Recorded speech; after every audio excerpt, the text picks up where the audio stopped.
Now, the greatest radio shows of all time.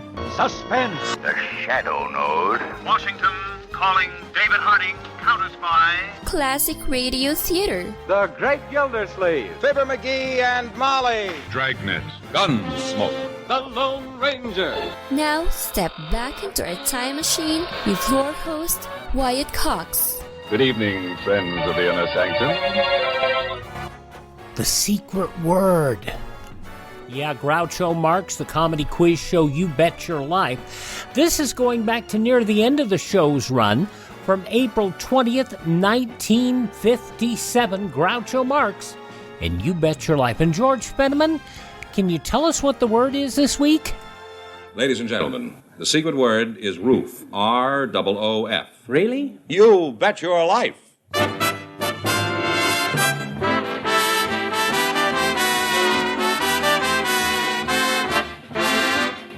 It's Groucho Marx in You Bet Your Life, the comedy quiz series produced and transcribed from Hollywood and brought to you by the DeSoto Plymouth Dealers of America, who invite you to see and drive the most exciting car in the world today, DeSoto for 1957. The most exciting car today is now delighting the far highway. It's the lovely, it's dynamic, it's DeSoto. Exciting style to please the eye, exciting power to pass them by. It's the lovely, it's dynamic, it's DeSoto. And here he is, the one, the only...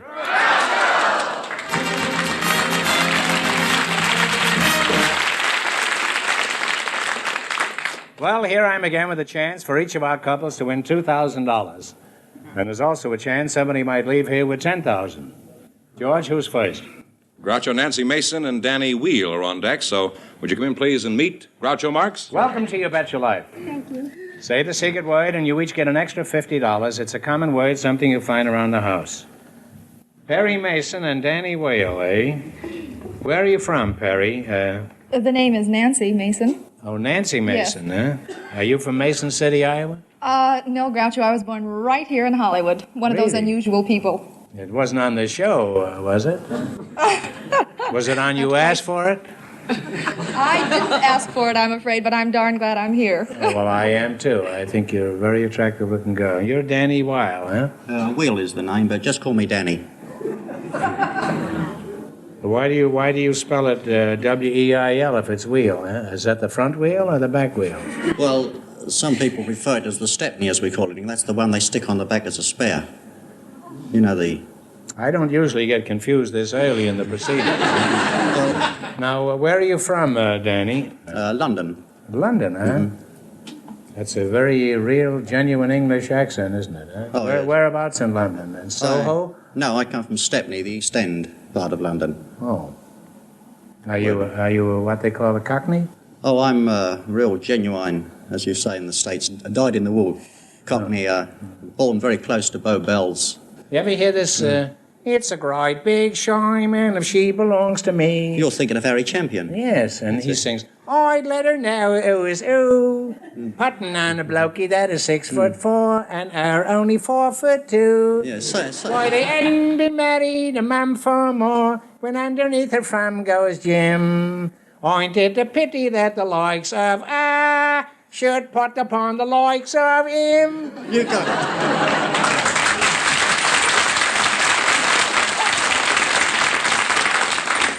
I went off kind of half Cockney then, didn't I? Yeah, you were doing all right. And half Welsh, too. What sort of work did you do in what used to be merry old England? I was a watchmaker over there. A watchmaker, huh? Did you come from a family of... Yes, my family's been in the trade for about 400 years. Uh-huh. Where was your place of business? Was it on the main stem? The main stem. What are we, oh, you mean the main road? Yeah. That's the trouble. I can't get used to this American, you know. The American what? The American. I didn't think we had any of that left over here. Now, Nancy, what about you? Are you married? Groucho, I'm a widow. Oh, well, I'm sorry to hear that. Well, anyone as attractive as you won't remain single very long, I'm sure of that. Have you got someone dangling on the string right now? No, there's absolutely no one. No one, eh? Well, what do you attribute this to? Well, actually, my children are sort of anxious about the whole thing. What kind of a man would you be interested in? Well, first of all, he has to meet the entrance exam, which is walking into the house. And the examiners of the board, of course, are my 2 young girls. They have to approve it? Pass the test, yes. How old are these children? 3 and 5. But I would like to say that, above all, he has to be a traveling man. Not a salesman, but a traveling man. You want a man who's interested in traveling? Yes, indeed. Here, I'm trying to land a husband for you, and you're trying to get rid of him before you've even got him. If you want a man who travels, you should nail one of the boys on the South Pole expedition. They're going to be gone for 3 years. Speaking of time, Mr. Weil, I'd like to hear some more of your Cockney accent. What should we talk about? What is your favorite subject? Sailing. Sailing? Yeah, you know, boats, little sailing boats. Oh, bites, you mean, don't you, huh? Sailing bites? Well, tell me all about sailing. And start from the bottom. And I'm saying there's more in sorrow than an anchor. Oh. Oh, well... That's a pretty good one, isn't it? It was, yeah. You hear good ones like that over in... Well, the trouble with the American jokes is that I hear them, then about a week later I'm sitting there and I suddenly see them. Well, I could write this one out in Braille if you'd like it. Well, if you're interested in sailing, why didn't you buy a boat? I did when way back, you know, I started off with a little 8-foot dinghy, you see. A dinghy? What's a dinghy? A little tiny boat, you know, sort of thing. How do you spell it? Yeah? Dinghy. I see. Or a small boat. I got it right, didn't I? All right. Thanks very much. Well, what happened then? Well, I started to build a boat, and I spent 4.5 years doing it, and finally finished up with a 40-foot sloop. Nice white paint topsides and everything else, all ready to go to sea, you see. And then I decided I'd shove off on a little shakedown cruise, decided I'd push off around the world with it. You must have been a real sailor by this time, is that right? No, not really. I knew nothing about navigation or deep-sea sailing when I started. It was just a sort of have a bash, you know, and see what happens. How far did you get? I got about 400 miles off the coast of Australia there. And, really? Yeah. Well, tell us about the round-the-world trip. What happened on this trip? Anything? Well, I was tootling along, minding my own business and reading my very famous piece You were what? I was tootling along, you know, sailing along. Oh. Yeah. I was sitting in the cockpit, minding my own business and reading one of your very famous American classics, you know, The Life of Mamie Stover.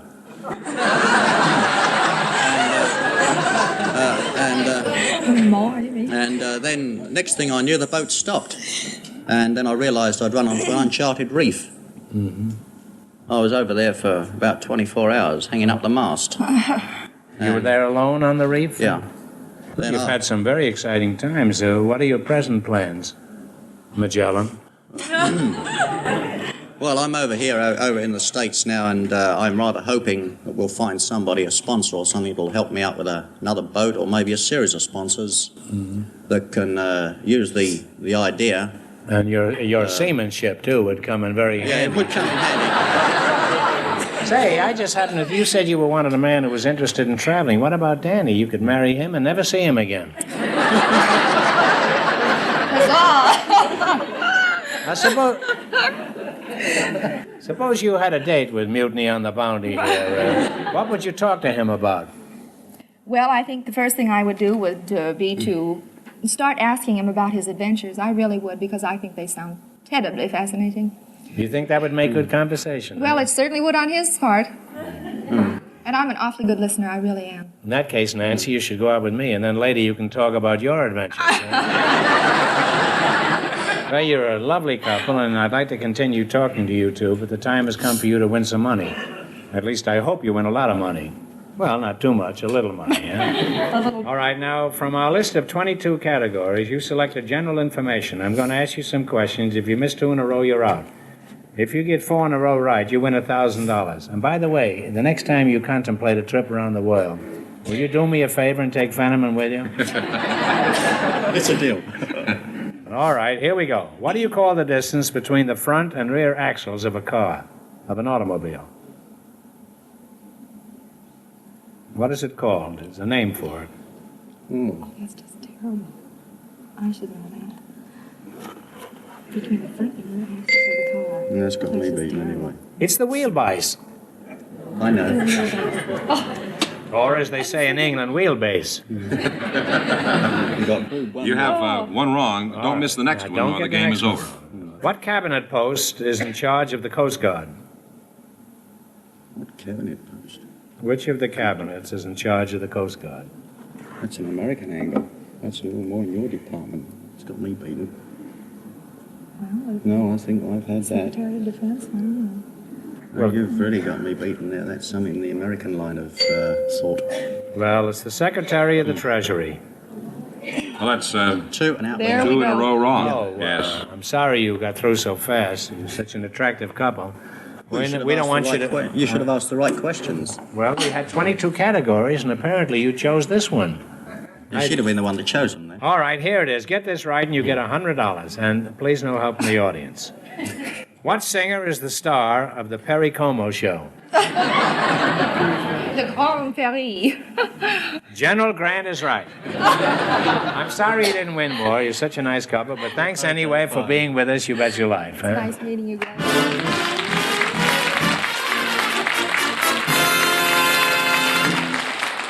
April 20th, 1957, You Bet Your Life on Classic Radio Theater with Wyatt Cox.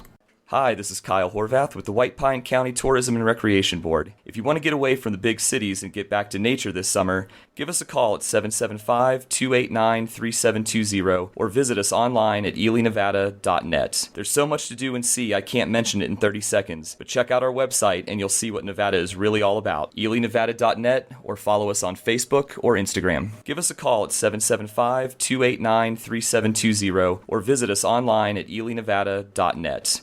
Are you in bad pain? You know what I mean. Your knees hurt. Your shoulder hurts. Your elbow and back are constantly killing you. And I'm sure you've tried every pain pill or cream available at the drugstore. Am I right? Well, here's something you haven't tried. Pain Magic. Pain Magic is not available at any drugstore. The only place you can get it is by calling the special toll-free number I'm about to give you. And to make things even better, call right now and find out about our buy one, get one free offer. We're so confident it'll work for you that we offer a free bottle with your purchase. No prescription required. Call now to learn how you can get Pain Magic and get rid of your pain. Remember, your results may vary. 800-492-8164. 800-492-8164. 800-492-8164. That's 800-492-8164. Well, so the first couple didn't do so well. Let's hear what the second couple does. Groucho Marx, You Bet Your Life, April 20th, 1957, on Classic Radio Theater with Wyatt Cox. Well, Groucho, Mrs. Melba Taylor is waiting to talk to you, and her partner is, well, if I tell you his name, you won't believe it. I don't believe anything you say. So I'll let you find out. You can ask him yourself when he comes out here. So, folks, you come out, please, and meet Groucho Marx, please. Welcome to You Bet Your Life. Thank you. Say the secret word, and you each get an extra $50. It's a common word, something you find around the house. Now, Melba, what's all this about your name? What is it? Melba Taylor. Melba Taylor, huh? Oh, what's your name?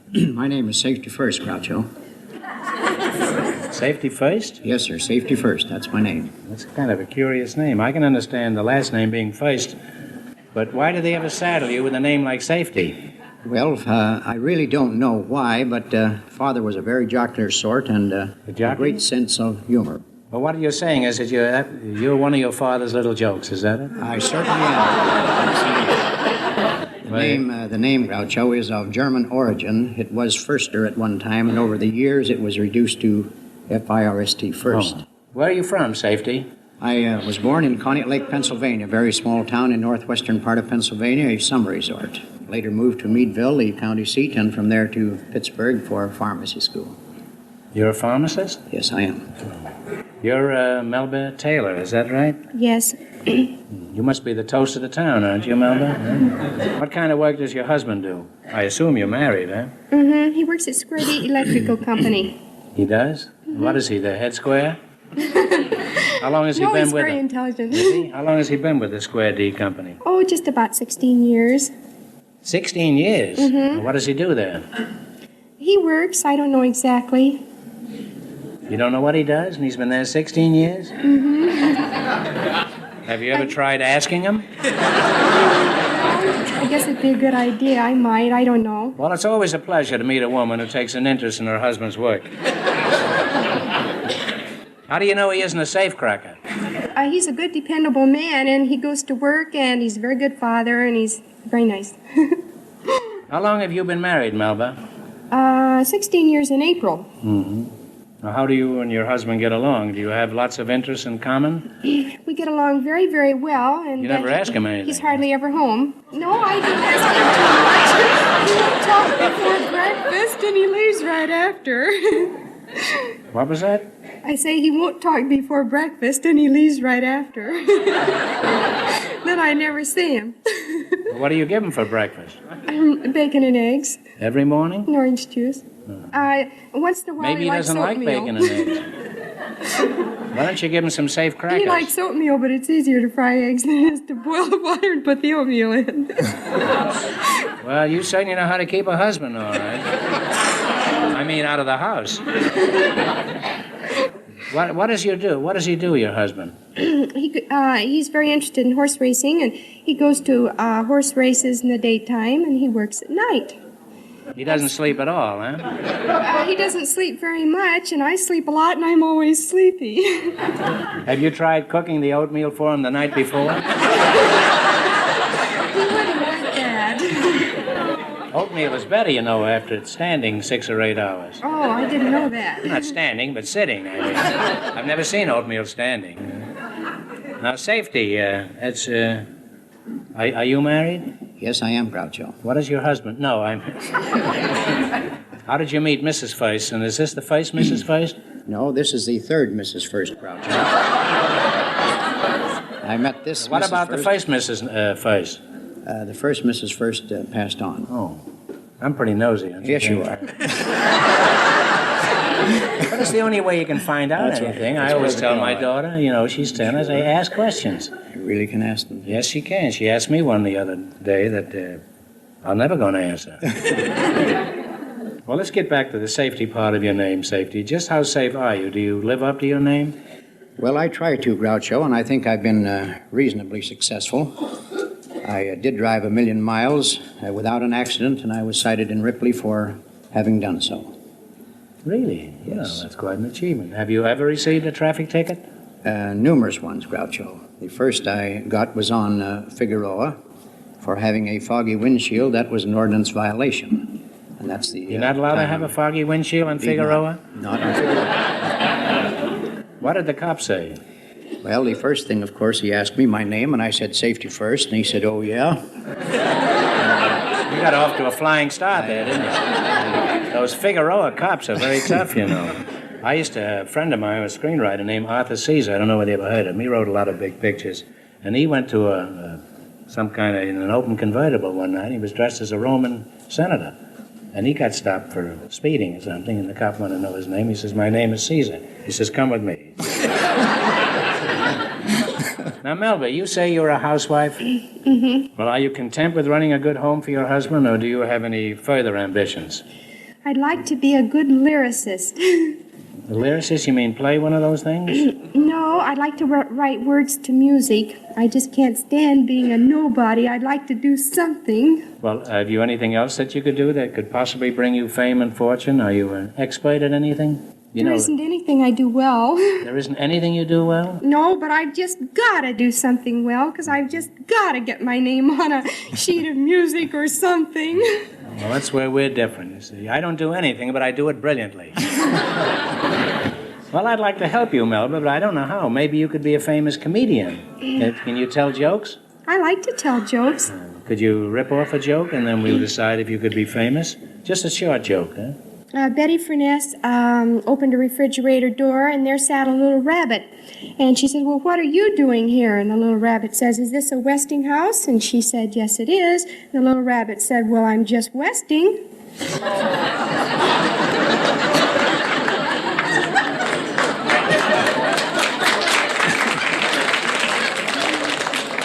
You know, you don't often see a talking rabbit in a refrigerator. Would you like to try that same joke and use Hasenpfeffer instead of rabbit? Well, that was a pretty good joke, Betty. But let's not make any snap decisions. Let's be sure we uncover every side of your talent. What else do you do? Do you sing or play the piano? A little. My favorite is the trombone. You play the trombone? Well, I said it was my favorite. I enjoy it more. Meekin, have you got a trombone in that miserable group out there? Sure. Could you send up a trombone? Now, Melba, this may be your chance to make a name for yourself. Trombone is coming up. Let's hear you play. Now, give yourself some elbow room. I tell you, you go over there, Melba, so the slide doesn't hit me in the kisser, huh? Thank you. It's just warming up. Oh.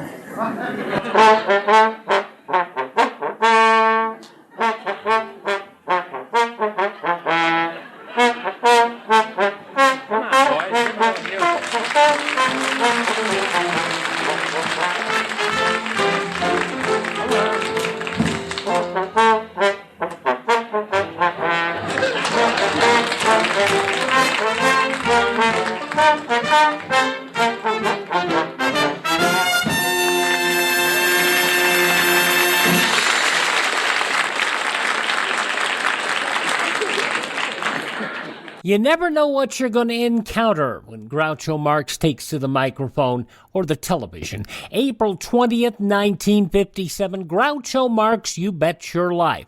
The conclusion comes up next when Classic Radio Theater with Wyatt Cox continues. Are you suffering with arthritis or osteoporosis? Do you have diabetes? Did you know that these are just two of the hundreds of diseases that have seen improvement with Dr. Wallach's incredible longevity products? You can't get them at a health food store. The only way to get them is to call us at 800-214-0065. That's 800-214-0065. Do you have heart disease, fibromyalgia, or high blood pressure? Do you have a terrible time losing weight? Dr. Wallach can help. He was a veterinarian and cured diseases in animals. He felt that he could do the same for humans, so he became a physician. Over 50 years of research and helping people like you goes into every bottle of Dr. Wallach's amazing discoveries. Do you want to feel better? Learn how to treat the cause of your problem rather than covering up the symptoms with drugs. Call 800-214-0065. That's 800-214-0065. No offense, but are you a little fat when you look in the mirror? How would you like to learn the secrets to lose 3 to 5 pounds a week easily without joining the gym or going through any crazy diets? It's called Body Sculpt by Med Diet. For the last 2 decades, we've been helping people just like you that have pounds they want to shed. We've helped millions of people lose thousands and thousands of pounds over the years. And now it's your turn. Learn the secrets of how to lose weight with one simple phone call. You'll see an amazing difference in a matter of days. Don't believe us? We'll offer you a money-back guarantee.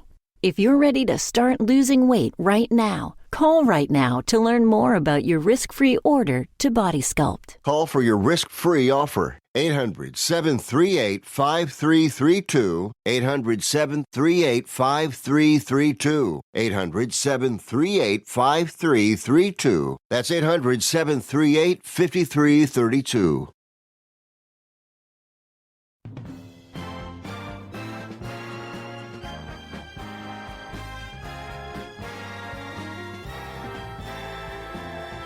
Now on Classic Radio Theater with Wyatt Cox, the conclusion of Groucho Marx, You Bet Your Life, April 20th, 1957, after Groucho has been serenaded by a trombone solo by one of the contestants. Melba, that was magnificent. Now, what was that tune you played?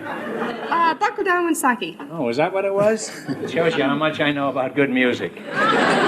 I thought it was Tchaikovsky's Variations on a Theme by Red Grange. Well, you're a lovely couple, and if you don't get married immediately, you're both making a big mistake. Let's see if you can win any money in the quiz. Now, you've selected from our list of 20 categories popular music of the last 20 years. Is that right? This is Mr. Fenneman. Hi. Hi. You're Watch prettier yourself than around. you are on television. Oh, thank you.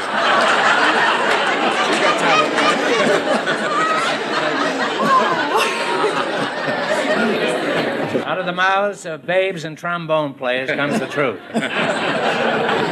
Now, Cab Calloway, otherwise known as Jack Meakin, is going to play some tunes, and you name them. If you miss 2 in a row, you're out. If you get 4 in a row right, you win $1,000. Now, one answer before you decide. You decide between you and then answer.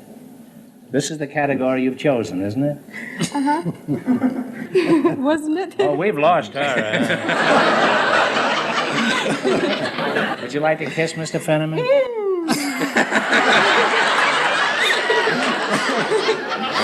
I thought you played the trombone very well. If I'd known you was her, I would have. Would you like to kiss an old drugstore proprietor?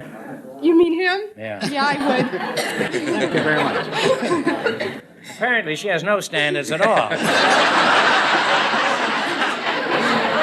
She'd probably even kiss me if I asked her. Yeah, I would. You would, huh? Let inflation come, who cares? All right, identify this one. Okay, Cab.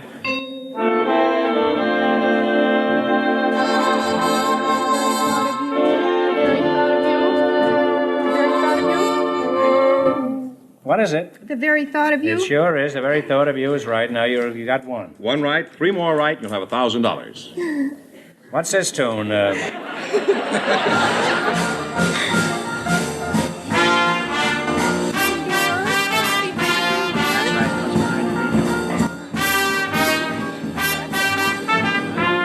What is it?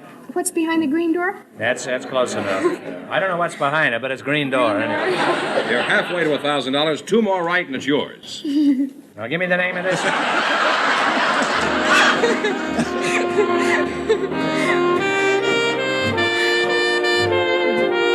Once in a while. Once in a while? That's the title of it. You have 3 right. I'd like to give you the money right now, but you have to get 1 more, and you'll have $1,000. This is the real Fenneman you're seeing. He's as wild as a March hare. Daffy as she is.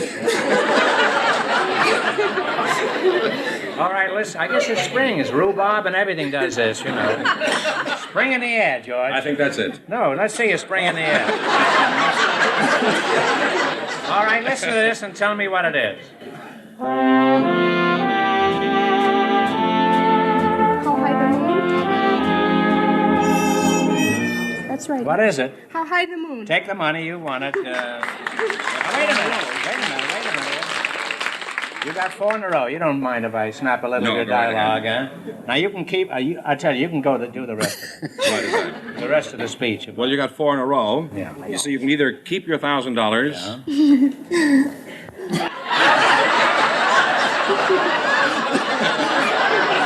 Or else you can. She's not interested in money, this kid. This is real life. You don't often see that on a quiz show. Love comes to George Fenneman. You can try later on to double your money or something. I don't know.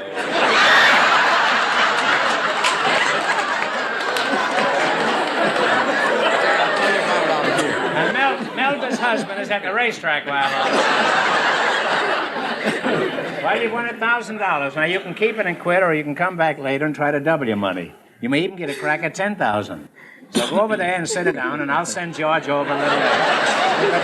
And thanks, man. Looks like you and I are washed up. George is away in the lead. Think about it.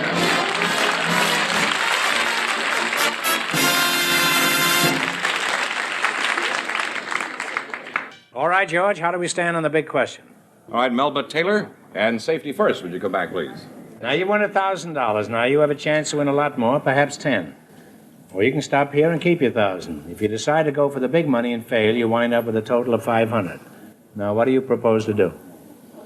Well, we've decided to take what we have and be very happy about it. Well, I think you may be making a very shrewd decision. I don't know. That's your privilege. Congratulations for winning the 1,000, and thanks for being on the show. You bet your life.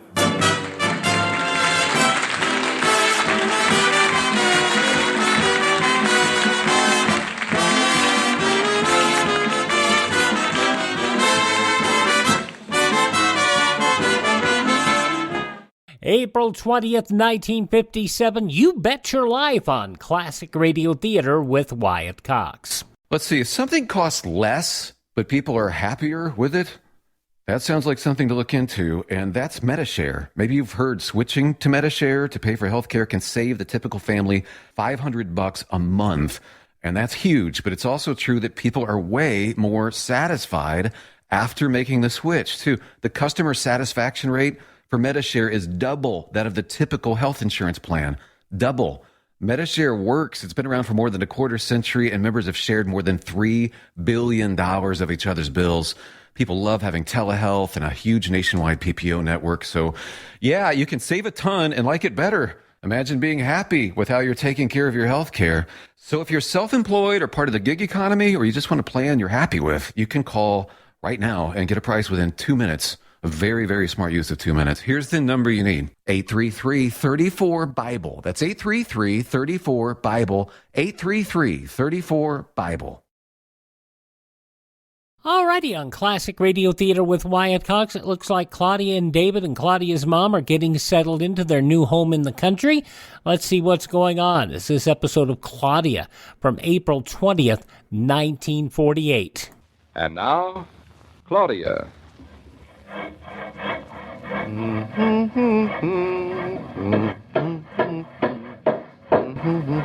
Oh, Mother, how do you like our peaceful life in the country?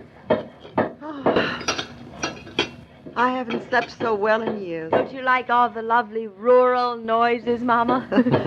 The hammers and saws. Oh, well, we'll get used to that. But I hope it stops before we get used to it. Yes. They ought to have that annex finished in another 10 days. Can't even hear the birds singing with all the noises. And, Mama, we have the most singing birds you have ever heard. Well, I hope they sing better than that parrot you gave me. Say, I hope Aunt Louise is taking good care of Solomon while you're here. And I hope he doesn't bring on her asthma. Aunt Louisa tells me that she tests negative to parrot feathers. And I test negative to Aunt Louisa. I thought you liked her. Oh, I like her very much. But I live in trembling fear that one day I'll open the front door and find that umbrella stand she's been threatening you with since you were 3. I wish somebody'd send us something, even just a letter. We'll get all of the letters we want very soon. I don't think anybody even knows we're here. Why, I thought that's why people went to the country. So they'd be somewhere where nobody knows where they are. What was that? Plenty of people know where we are, and we'll be hearing from them very soon. Who? Oh, the bank, the tax collector, the plumber, and the electric light people, and Mr. Paradiso. Are they all going to write us letters? How nice of them. We'll be nice, too. We'll write them all letters back with little green checks in them. Oh, you mean bills. Those aren't letters. Well, they're most of the letters most people get. David, why don't you write me a letter from New York, just so we can see if the mailbox works? It works fine. Well, you see how much that little mailbox can hold without flinching. The flinching is up to us. I don't know. If it weren't for Mitch, the electrician, and Billy, and the birds, I'd feel all by myself up here. You can see how much we count around here, David, can't you? I don't mean you. I mean people. There aren't any. Fancy that. We aren't people. And all of my life, I have calmly proceeded under the assumption that we were. When you aren't other people. I can't be other people because I'm myself. I mean, I'm I. That still sounds silly. I know it's right, but it still sounds silly. I'm I. Well, there must be loads of other people around here, even if we're not. We've been here practically 4 whole days, and we haven't met one. A one people? Not even one people. I'd say we've been kind of busy unpacking and putting things away and plugging up our ears so we don't have to listen to all the hammers all morning. Claudia, I'll bet in all the months you lived in that apartment in New York, you never met one person who lived in the same floor with you, did you? That is altogether different. Oh, sure, that's different. It was so easy to meet them that we never bothered to say hello. But I thought in the country, neighbors want to meet their neighbors. Well, they'll probably come to call on us when they think we're settled. I think it's very unfriendly of us to wait. Everybody would think we're just plain old city people, very rude. I think the custom is for the people who've been living here to come and call on us first. I'm not that lazy. Claudia, I do not think you ought to walk around the countryside dropping in on other people's houses. I really. think it'd be very friendly of me. I think it would be nosy of you. I thought when we had a party line, I could find out everything about the other people on the line. Have you been listening to other people on the telephone? Not on purpose. That makes it all right, I suppose, huh? You can't listen to it on purpose. It only rings when it's for us. But yesterday, I just happened to hear... I'm not interested in what you just happened to hear. Are you, Mama? I should say not. What did you hear? I'll tell you after David's gone. Good. And I thought your mother was a woman of superior character. She is. Claudia, I don't want you to go snooping around our neighbors' houses like a chipmunk, you hear? David, don't you just love that little red house down the river road? I wonder who lives there. I don't know anything about it except it's none of my business. And did you notice the house with the funny black stripes on it? I wonder why they painted those stripes. The owner probably has a pet zebra. Maybe he has. See what you miss, David, when you don't know your neighbors? Well, think how much they miss not knowing you. I don't see them crying about it. Maybe they are. Claudia, please don't listen in on the telephone and don't try to meet our neighbors until they try to meet us. Oh, you're just like a man. All right, all right. I was just thinking about it. And my final word of advice, don't think. Well, here goes the happy commuter. Goodbye, happy commuter. I have 20 minutes to get to Eastbrook Station. Who is coming with me? I am. I am. Good. Ladies, this way to the chariot. Oh, you.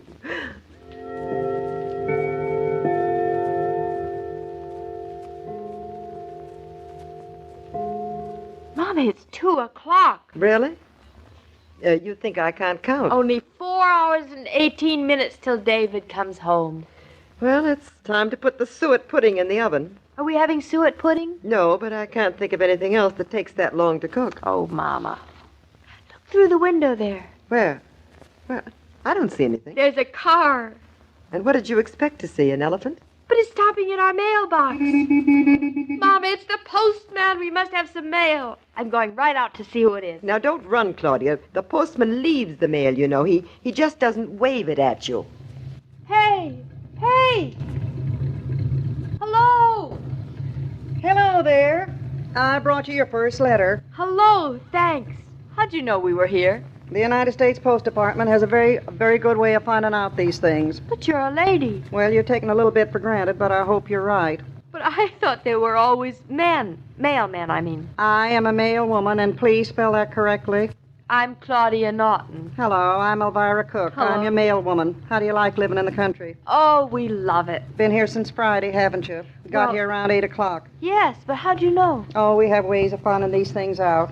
Do you come by every day? This is the first time I've ever seen you. Had no mail for you till now, and this one don't amount to anything. Just an advertisement from the lumber company. You do have ways of finding things out, don't you? When's the baby due? About June? Yes, End of June? Say, it's going to be a boy, isn't it? Well, I hope he'll look like your husband, Mrs. Naughton. I hear tell he's a very good-looking man. Have you met Mr. Naughton? Not exactly met him, but, well, Martha Lee Abbott. They live in that red house down the road. She saw you and Mr. Naughton driving to the station yesterday.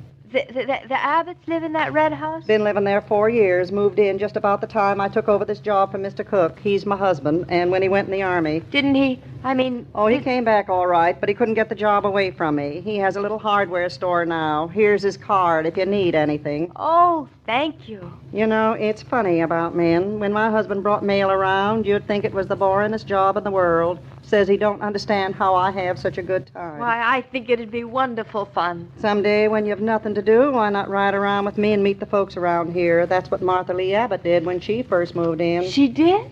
Lovely girl. Got 3 of the nicest children you ever want to meet. 2 boys and a girl. 2 boys. 1 7 and 1 9, and has the sweetest little girl of 3 named Cynthia. Oh, what a pretty name. Mr. Abbott works up to Bridgeport at the aluminum company. Fine man, Mr. Abbott. I didn't know there was an aluminum plant in Bridgeport. Oh, they opened it during the war, and it's the biggest thing you ever saw. Mr. Abbott has a fine job there, but his boss is a fellow named McClellan, and sometimes he really tries to make life miserable for Mr. Abbott. And do you know, Mr. Abbott is just crazy about dogs, and he and Martha Lee have 2 of the sweetest German police dogs you ever saw, and they've been raising little puppies, and the other day one of the little babies ran away, and they...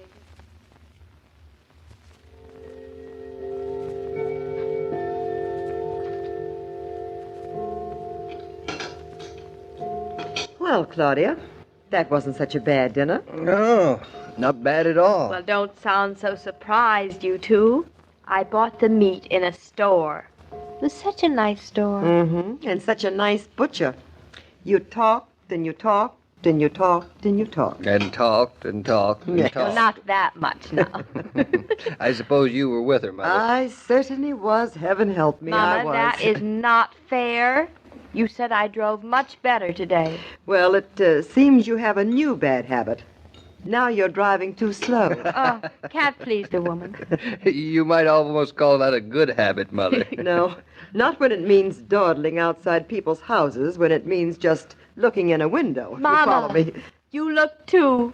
Well, there wasn't anything else for me to do now, was there? Oh, I'm so looking forward to meeting the Abbotts. I'd love to see their dogs. Who are the Abbotts? Oh, didn't I tell you? No. I thought I told you. They're the people who live in that little red house. You saw their name on the mailbox. Well... Very, very observant of you. Martha Lee Abbott. Isn't that a nice name? It's a very nice name, but how do you know her first name is Martha Lee? Oh, we have a way of finding these things out. Uh-huh. Mr. Abbott works for the aluminum company. Did you know there was an aluminum company in Bridgeport? I didn't have the slightest idea that there was an aluminum company. Well-informed Claudia. Yes, yes. Claudia. Yes. Have you been listening to the telephone when other people were talking? Ah, I have not. Have I, Mama? No, David. She hasn't. See there. I don't know whether I should take Mama's word for it after what she said this morning. How do you think police dogs and Great Danes get along together? The Abbotts have the nicest police dogs. I should think Bluff would like to meet them. Oh, I get it. One of the Abbott dogs ran away and came down here the other day. Is that it, Mother? There hasn't been a dog in the place all day long, David. Claudia, have you been walking on the road? Well... Now, I ask you not to do that. Don't you realize that those police dogs can be very wild sometimes? Oh, I don't think He so, might have bitten you. David. That's just exactly why I told you time and time again. Darling, Don't- I haven't been off the place once, except to go to the market. Just once. Then how do you know?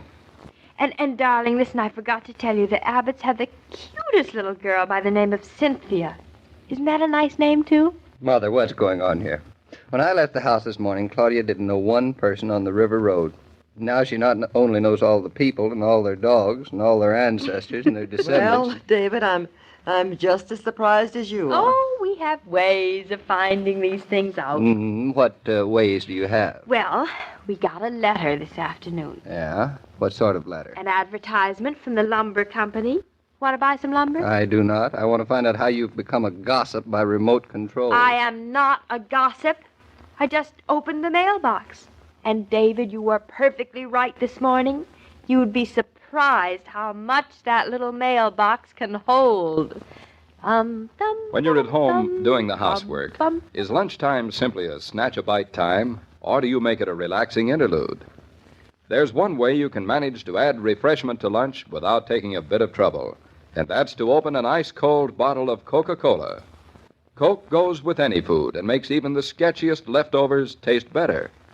Try it and see whether you don't find the afternoon chores lighter when you lunch refreshed. Say, Mr. King, right nice young girl, that Mrs. Norton. I hope you'll be bringing her a lot of mail, and not just bills either. Oh, likes getting mail, does she? Well, most people do. But Claudia especially. What's she going to be doing with herself up here, besides opening all her mail she ain't got yet? Oh, Claudia will keep busy. Claudia and David rarely ever have a dull moment. That's the same with Mr. Cook and myself. Why, just the matter of buying a dozen eggs. That's a very gay adventure with Claudia. Well, I can't say I ever get a kick out of buying a dozen eggs. Well, come around tomorrow, Mrs. Cook, and you'll get a big kick out of the way Claudia goes about buying one simple dozen country eggs. I'll be there. So long, Mr. King. Bye, Miss Cook. From April 20th, 1948, Claudia on Classic Radio Theater with Wyatt Cox. Thank you for tuning in. Please thank this station and support their advertisers. It's their kindness and courtesy that allows us to be with you each and every time we're around. And if you're not around, you can always catch our shows on demand at Spotify, Spreaker, TuneIn, Apple Podcasts, Google Podcasts, iHeartRadio, Amazon, Facebook. Just search for Classic Radio Theater with Wyatt Cox. And also, you can find more information about classic radio collecting and our shows on demand at my webpage, classicradio.stream, classicradio.stream. Thank you for tuning in. Thank this station, support the advertisers, tell your friends the great radio shows are right here at this spot on the dial. Classic Radio Theater with Wyatt Cox on your favorite radio station.